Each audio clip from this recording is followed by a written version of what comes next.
Good afternoon. Today we will study about the conjunctive adverb if. The conjunctive adverb is applied to link the subordinate clause that is an assumption for the experience, condition, or action of the main clause.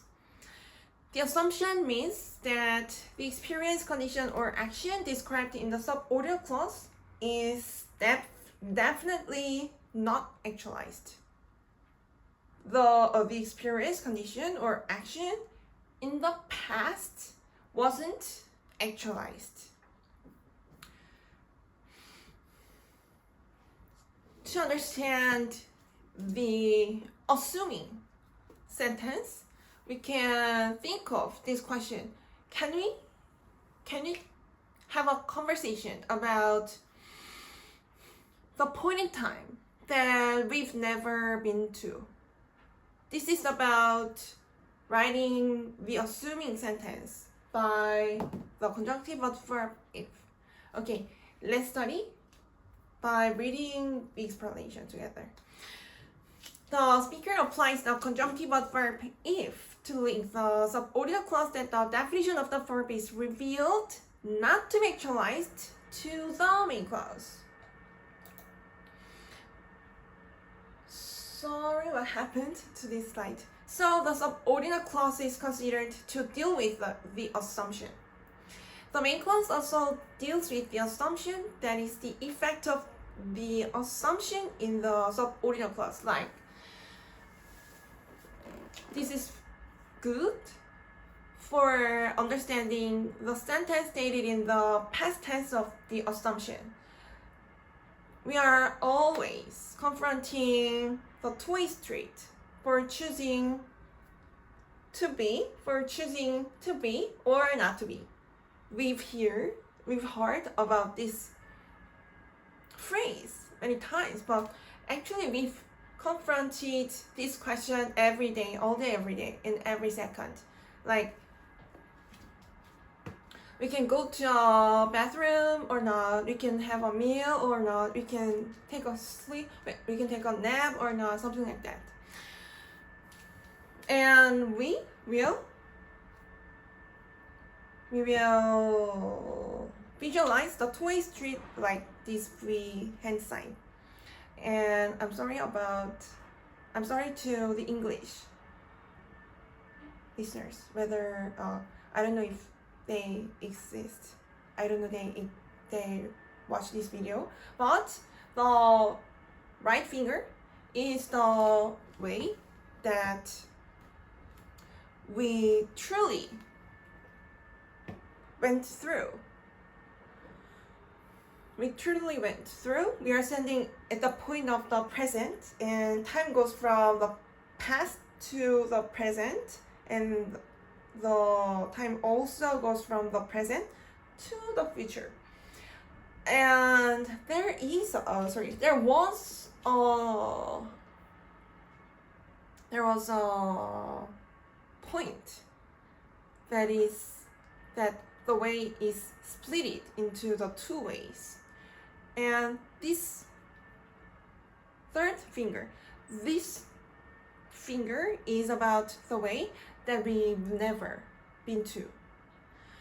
The speaker who stands right here can state a sentence about this point in time by the assuming sentence. So let's go back to the point for choosing an option between the two ways. There is a sign. There is a sign on the road. That is the clause. That is the subordinate clause that is started by the conjunctive adverb if. If you had lunch, you would be full. This can be stated by a person or speaker who didn't have lunch that day. So we additionally understand that the speaker is in I'm sorry, I think I had to correct it. If you had lunch, you would be full. This might be the correct one.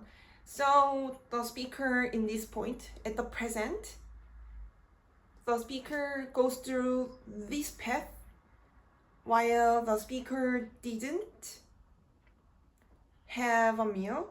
The speaker standing right here, the present, is hungry.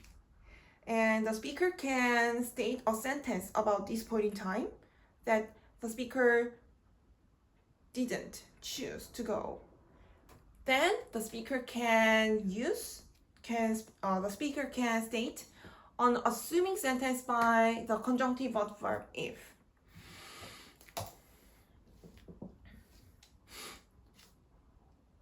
And this two-way street is about assuming an event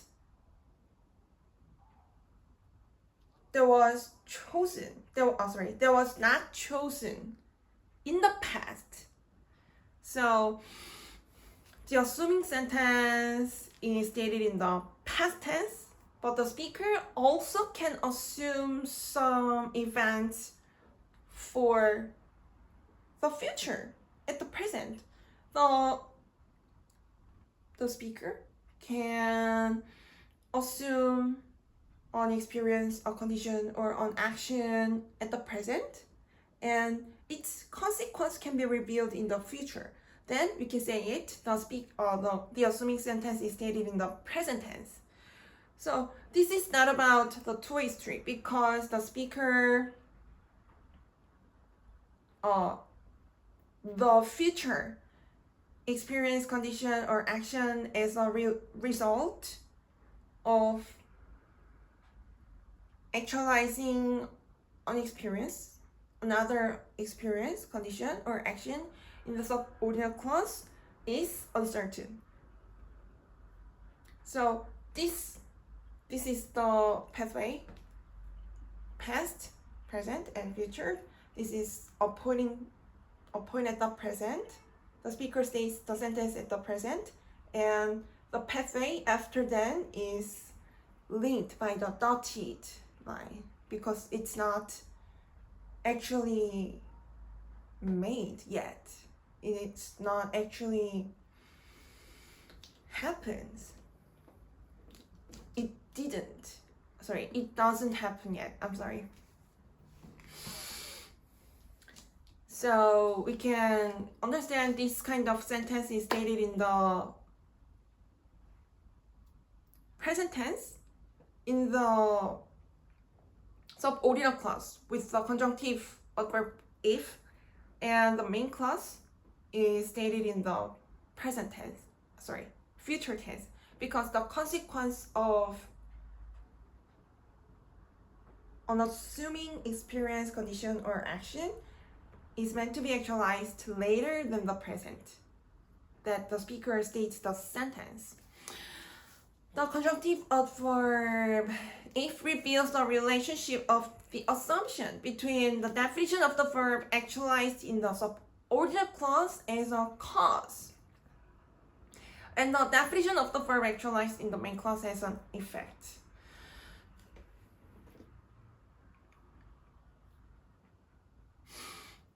Yeah, the definition of the verb in the subordinate clause is considered as a cause, and the definition of the verb in the main clause is considered as an effect. There is a logical relationship. There are 4, 5, 6, 7 examples. I couldn't remember that I prepared these 7 examples,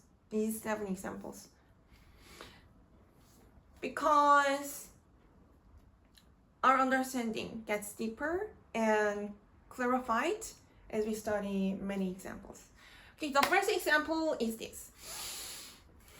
If I look up the origin of a meal, I will feel more grateful to Jesus Christ. In this sentence, we find that the sub-audio clause starting with the conjunctive adverb if is stated in the present tense, and the main clause is stated in the future tense. This is the case of this one-way street, present, and the future the future point in time is in a point in the elongated dotted line, somewhere like this.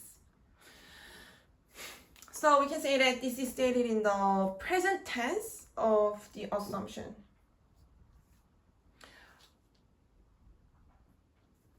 And the second example is this. If I paint a picture, this means that I grasp a pen. In this example, the speaker states the sub-audio clause starting with the conjunctive adverb if in the present tense. And the speaker also states the main clause in the present tense because the speaker wants to state a cause and an effect at a point in time, at the present. So there can be some events whose actualization are almost at the same time. Something happens at the same time. But they are in a cause and an effect relationship. The third example is this. If I believed that Jesus Christ visits us in the counterpart, I would be more gentle with the counterpart. In this third example, we find that the sub-audio clause is stated in the past tense, and the main clause is stated in the past tense, and the speaker applied the modal verb would because this is about the two-way street. There is a signal on the road at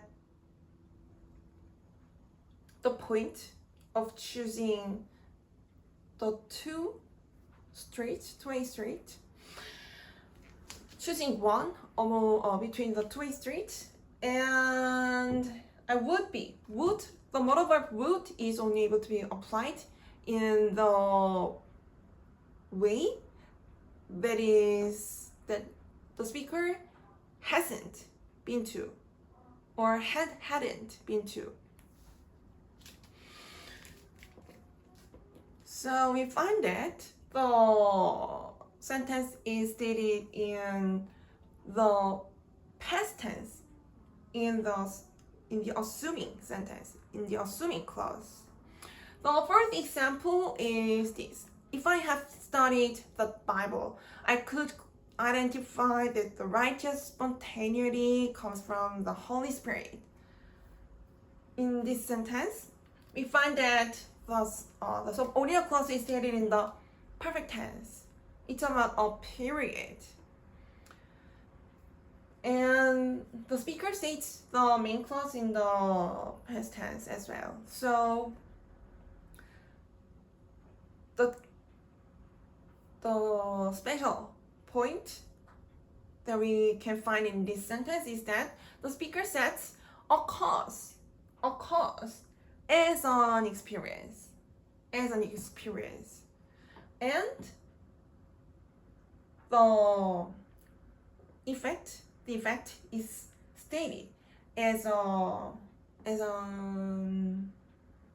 condition in a point in time that the speaker hasn't been to. So yeah, the assuming sentence, the assuming clause is stated in the present perfect tense. The fifth example is this. If I had read the Bible earlier, it would not have taken so much time to recognize the repetition. In this sentence, the speaker, we can find that the speaker states the experience of the speaker as the subject in the subordinate clause is the assumption. The speaker hadn't been to this experience. So the speaker set a period of time for the experience as a cause, and the speaker states a consequence, an effect by not choosing this pathway. The speaker states an effect by the other experience, because the speaker states the main clause in the perfect tense. The speaker also applies the modal verb would for the point in time that the speaker hadn't and hasn't been to. So yeah, the speaker set the cause and the effect for each period, for each experience. In the sixth example, there is an interrogative clause. What if I ate lunch with you? In this sentence, we find that the main clause is abbreviated into a pronoun, what. And the speaker clarified the subordinate clause, if I ate lunch with you, like this. And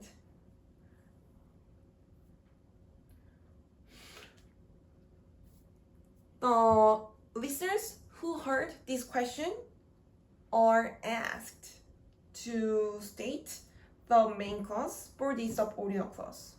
Like the speaker who asked this interrogative clause to the listeners,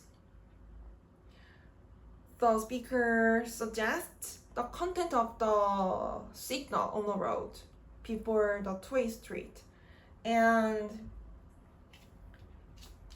the listeners who heard this interrogative clause might be asked to state the main clause for this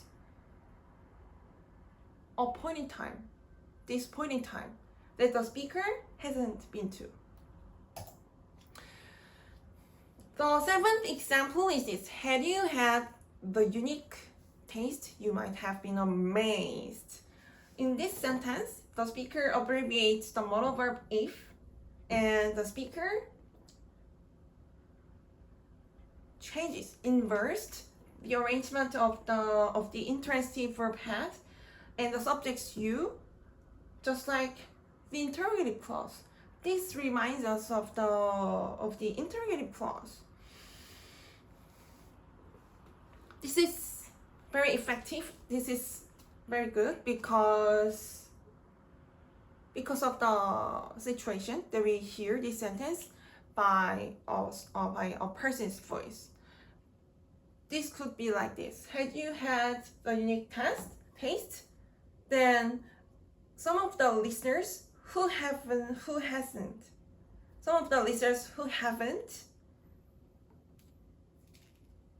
had the taste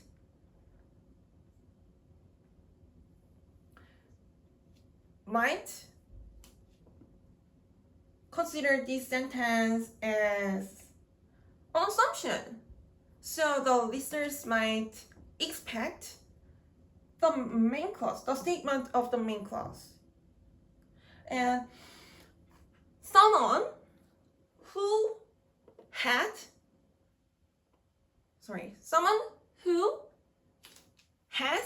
had the taste, this is not an assumption. So some of the listeners are okay not to listen to the other clause, the main clause, because this sentence is not an assumption for that person, because the person has a unique taste. So this formation. This formation to abbreviate the modal verb if is very effective and good for delivering the intent, the assuming intent of the speaker to the listeners who have various experiences. Okay, in the next class we will study about each example one by one. Thank you for watching.